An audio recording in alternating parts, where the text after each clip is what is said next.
Las piezas se detienen. Estados Unidos y Rusia vuelven a congelar las expectativas. No habrá reunión entre Trump y Putin en Budapest, al menos en un futuro inmediato. Palabras muy frías, a la par que contundentes y meditadas. La Casa Blanca ha confirmado que el encuentro entre el presidente estadounidense y su homólogo ruso no tendrá lugar. En este caso, después de que el mandatario estadounidense adelantara que la cita ocurriría muy pronto. Todo ha cambiado en menos de una semana de esa llamada telefónica entre Donald Trump y Vladimir Putin, donde se filtró que esa reunión entre Volodymyr Zelensky y Donald Trump había salido un tanto mal, donde incluso se hablaba de concesiones que finalmente parece que no se van a producir. No es necesaria una reunión presencial adicional entre, recordemos, el secretario de Estado Marco Rubio y su homólogo Sergei Lavrov, a pesar de que hasta hace unas horas habían tenido una productiva conversación telefónica.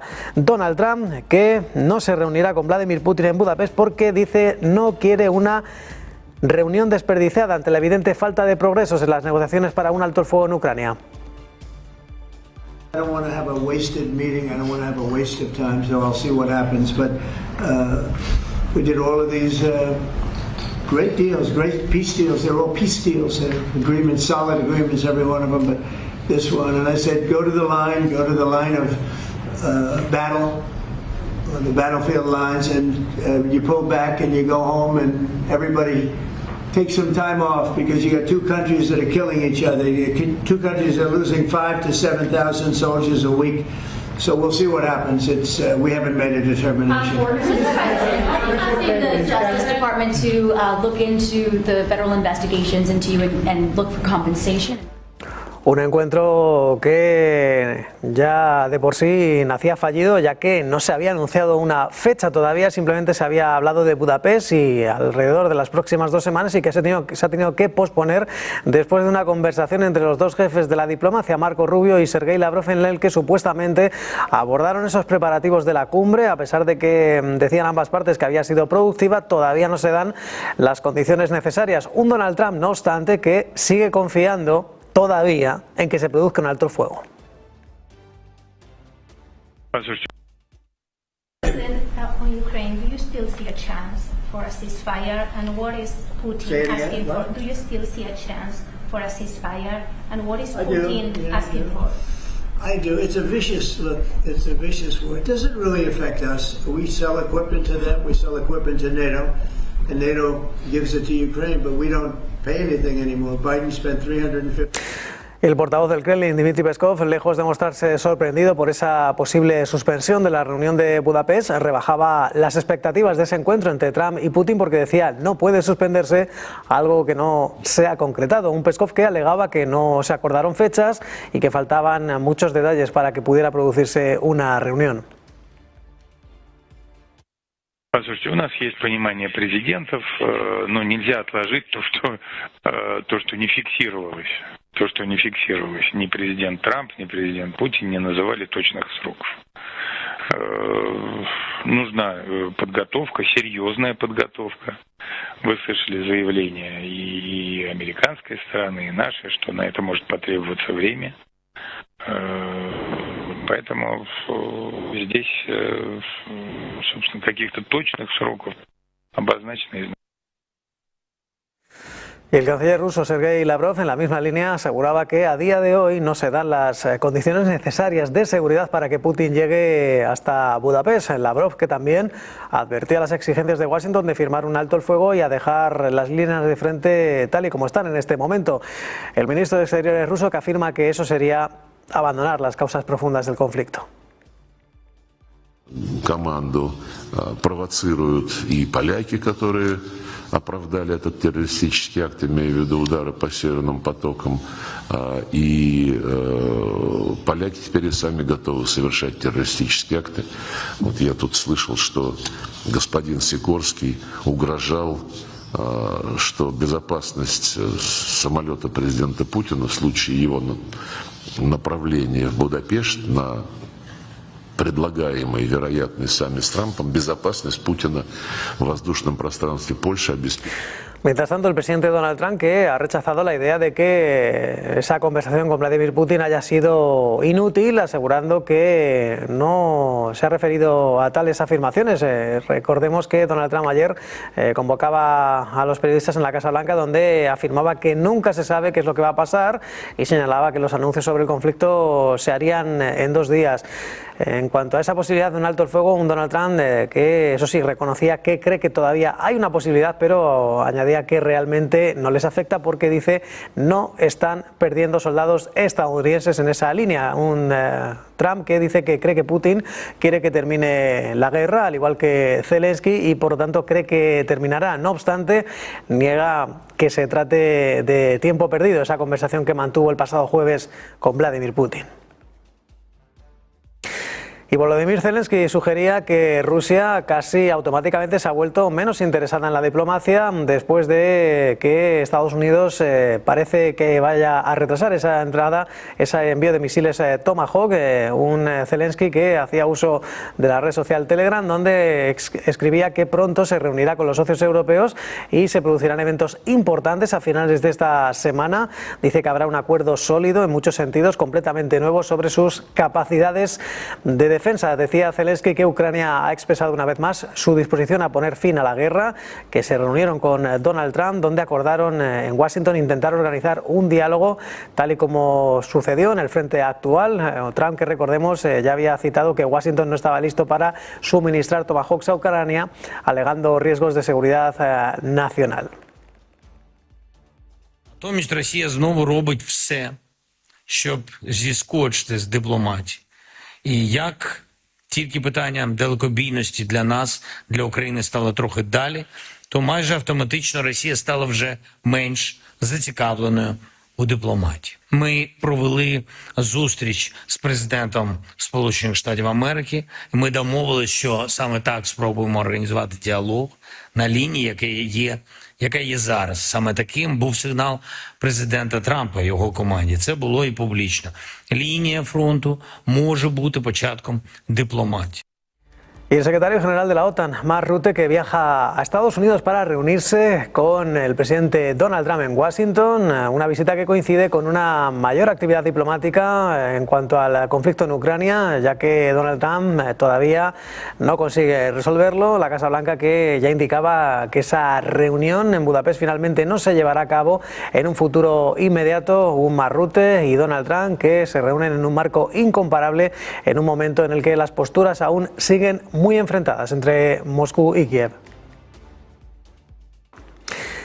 Y por cierto que el vicepresidente de los Estados Unidos, J.D. Vance, que ha asegurado que jamás se enfrentará a la destrucción si no se adhiere al plan de alto el fuego de Gaza. Asegura que vamos a estar en un lugar donde esté la paz y donde esta perdure, donde sea duradera, pero decía J.D. Vance, si jamás no coopera, entonces, al igual que ya ha sostenido anteriormente Donald Trump, jamás será aniquilado. Admitía que hay cierta impaciencia ante Hamas por parte de Israel, pero eso sí, subrayaba J.D. Vance que todas las partes deben ser un poco más flexibles.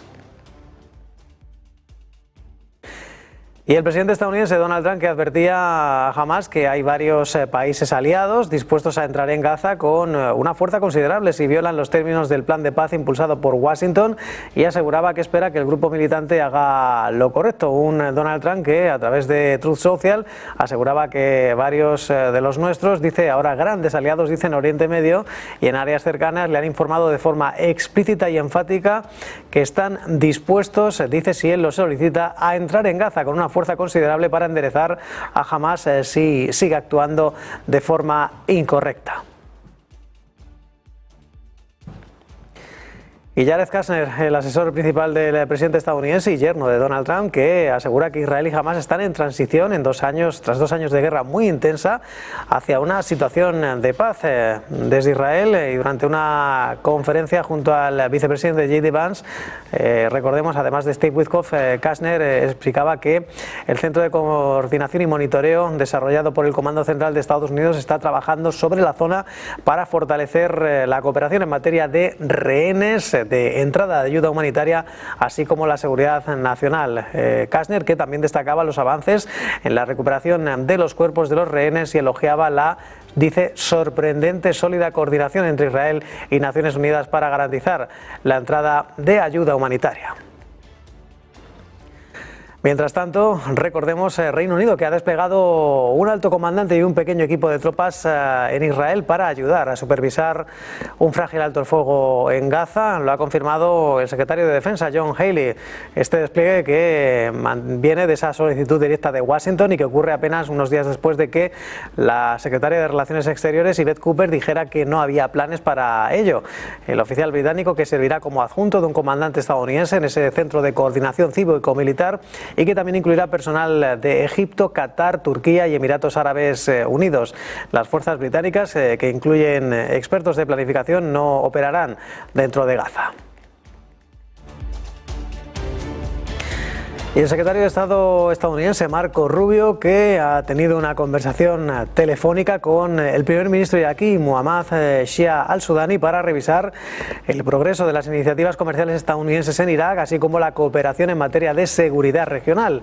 Rubio, que ha elogiado la decisión de Bagdad de reanudar las exportaciones de crudo a través del oleoducto Irak-Turquía, asegurando que es una medida que beneficia a ambos países y apoya a las empresas estadounidenses que operan en la región. También, eso sí, Marco Rubio presionaba para que se tomen medidas decisivas contra los grupos armados respaldados por Irán, que, según Washington, dice, amenazan la soberanía iraquí y ponen en peligro al personal estadounidense e iraquí. Una conversación que subrayaba la intención de la Casa Blanca de profundizar la colaboración económica mientras se mantiene la estabilidad y la independencia de Irak ante las tensiones con los representantes de Irán. Y por cierto que en el horizonte también está la reunión de Donald Trump con Xi Jinping a finales de mes en Corea del Sur, en esa cumbre APEC, donde los aranceles van a ser uno de los puntos claves. Donald Trump, que afirma que China está dispuesta a discutir reducciones arancelarias, y añadía que las negociaciones van a reflejar su visión de que los aranceles son sinónimo de seguridad nacional. No obstante, Donald Trump, que vuelve a jugar con el misterio, alimenta la posibilidad de que no se produzca esa reunión.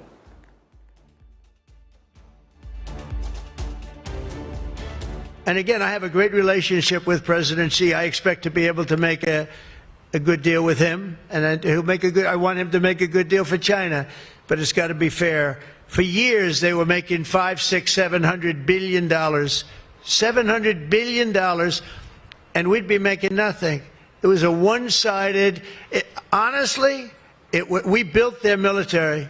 We built China's military with the money that we lost for so many years, getting ripped off. So now we're going to have a fair deal, and I think we're going to have a very successful meeting. Certainly there are a lot of people that are waiting for it. Maybe it won't happen. Maybe it won't happen. Un Donald Trump que no pierde ocasión de defender su política comercial. Recordemos, en la Casa Blanca aseguraba que Washington puede comenzar a pagar su deuda nacional a través de los ingresos generados por los aranceles. También afirmaba que Estados Unidos ha recuperado su riqueza y también defendía esos avances comerciales recientes con Canadá. Trump, eso sí, criticaba las prácticas comerciales de otros países como China y Japón, asegurando nuevamente que han aplicado aranceles contra Estados Unidos durante años y ya era hora de que eso acabara. Por ello enfatizaba su confianza en la disputa legal en curso, asegurando que deben ganar el caso de los aranceles. Nation again, and we're a nation that can be secure. We're a nation that can start paying down our debt, and with tariffs, we're the wealthiest nation ever in the history of the world. Without them, we've got a slog. We've got a slog. El alcalde de Nueva York, Eric Adams, ha reiterado que su ciudad no cooperará con las autoridades federales de inmigración después de la última redada en plena calle por parte de los servicios de inmigración y aduanas. El ICE, recordemos, la ciudad de Nueva York decía no cooperará con las autoridades federales en materia de deportaciones civiles de acuerdo con nuestras leyes locales. Un Eric Adams que se refería a, dice, una ciudad amiga de los indocumentados, una ciudad sana santuario. Recordemos que al menos 40 agentes de inmigración se presentaron ayer por la tarde en Canal Street, en Manhattan, cerca de los barrios de Chinatown y el Soho, un reconocido punto de vendedores ambulantes, y se produjeron numerosas detenciones. Tras ello, el alcalde de Nueva York reitera que no cooperará con el ICE. En noticias de última hora, Corea del Norte ha disparado esta madrugada un misil balístico no especificado al mar de Japón. Recordemos, el Estado Mayor Conjunto de Corea del Sur, que ha asegurado que el ejército está analizando las especificaciones del misil en coordinación con Estados Unidos y Japón. Es la primera prueba de misiles de Corea del Norte desde la elección del presidente surcoreano Lee Jae-myung en junio. También coincide con los preparativos que tendrán lugar a finales de esta semana, recordemos a finales de mes, en Seúl, para albergar la cumbre Cooperación Económica Asia-Pacífico, a la que está prevista la asistencia del presidente Donald Trump, el presidente chino Xi Jinping, y que va a servir de escenario para esa reunión bilateral entre ambos líderes. El ministro de Comercio chino Wang Wentao y el comisario europeo de Comercio Maroš Šefčovič, que discutían ayer los controles de exportaciones y las investigaciones antisubvenciones de la Unión Europea contra China en vehículos eléctricos. Un comunicado del ministerio señala que tras la videollamada entre ambos funcionarios, Wentao afirmaba que Pekín está comprometido con el mantenimiento de la seguridad y la estabilidad de la producción mundial y ha facilitado, dice, constantemente la aprobación de las empresas de la Unión Europea.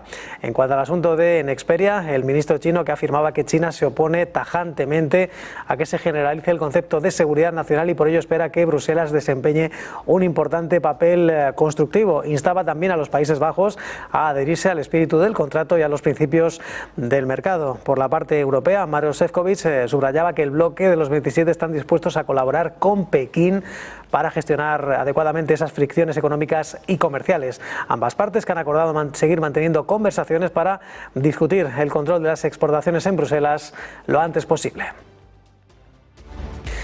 Y el valor del botín sustraído en el Museo del Louvre se ha estimado en 88 millones de euros, así lo indica el fiscal de París. Recordemos, el pasado domingo unos ladrones irrumpían en la pinacoteca parisina y robaban joyas de la época napoleónica, sospechosos que lograron escapar del lugar del robo. Entre los objetos robados por los ladrones, collares, broches, pendientes, incluso un gran ramillete con incrustaciones de joyas que pertenecieron a personajes históricos como la emperatriz María Luisa, la esposa de Napoleón, o la emperatriz Eugenia de Montijo, la esposa de Napoleón.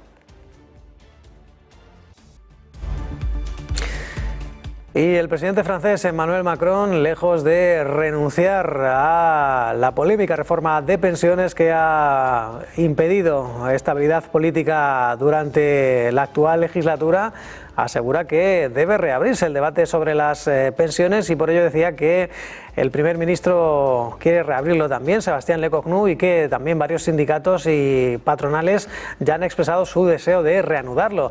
Dice que debe hacerse de forma pacífica porque, dice, el problema del envejecimiento no se resolverá con un compromiso necesario para aprobar el presupuesto. Un Emmanuel Macron que incluso hablaba de la posibilidad de un referéndum. Il faudra reposer le débat. Et je me félicite que le Premier ministre ait souhaité en même temps réouvrir ce débat et que plusieurs forces syndicales et patronales aient manifesté leur envie de le reprendre. Et il faut le faire de manière apaisée parce que le sujet du vieillissement ne sera pas réglé par un compromis nécessaire pour passer le budget. Sur ce sujet, les perspectives de référendum sont possibles, encore faut-il qu'on... Y de la cuestión de las finanzas públicas francesas al robo del Louvre y ahora también la condena de un expresidente francés. Es la otra cara de Francia después de que Nicolas Sarkozy ayer hiciera entrada en prisión en una imagen insólita. Ahí se podía ver cómo abandonaba su hogar acompañado de Carla Bruni, de su esposa, para posteriormente dirigirse a la prisión parisina de la Santé, en la las afueras de París, cerca de Montparnasse, ante una multitud y expectación de curiosos y prensa, y que en definitiva desde ahí tendrá que cumplir una condena de 5 años por su papel en las elecciones presidenciales por haber recibido fondos ilegales del régimen del exdictador libio Muammar el Gaddafi. Un Nicolás Sarkozy que aseguraba que no ha entrado en la cárcel un expresidente sino un inocente, y promete dar lucha sin cuartel ante la justicia para seguir defendiéndose. Mientras tanto, el presidente interino de Perú, José Gerí, ha declarado el estado de emergencia en Lima y en la vecina provincia portuaria del Callao a partir de esta medianoche y durante los próximos 30 días para luchar contra la delincuencia organizada. En un mensaje a la nación, recordaba Gerí que la delincuencia ha crecido de forma desmesurada, causando un inmenso dolor a miles de familias y en perjuicio de la economía nacional. El mandatario, que todavía no llega a las 2 semanas en el poder, después de suceder a la destituida presidenta Dina Boluarte, ha asegurado que hoy empieza a cambiar la historia y que la lucha contra el crimen organizado va a permitir a Perú recuperar la paz y la tranquilidad.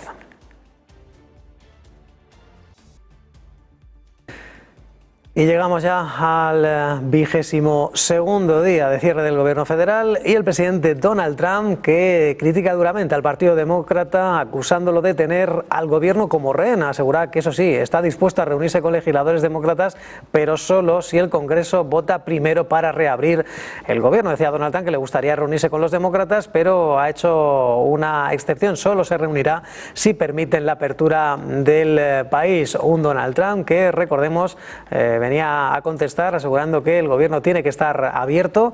Criticaba a los demócratas asegurando que nunca han votado en contra de proyectos de ley de financiación provisional. Dice que lo hacen porque padecen, dice, el síndrome de desorganización de Donald Trump.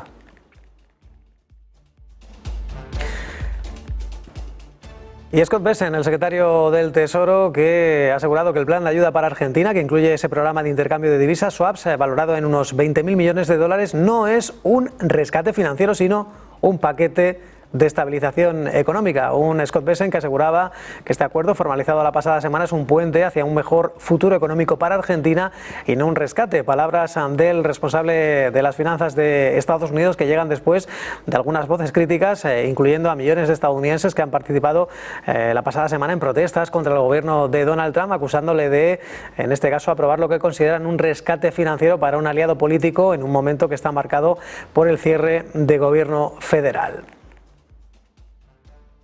Y OpenAI ha lanzado oficialmente ChatGPT Atlas, un navegador web impulsado por inteligencia artificial, profundizando así el impulso de la compañía hacia el software orientado al consumidor. Esta nueva herramienta es un navegador web independiente con inteligencia artificial que combina navegación tradicional con inteligencia conversacional. Está disponible en todo el mundo para Mac.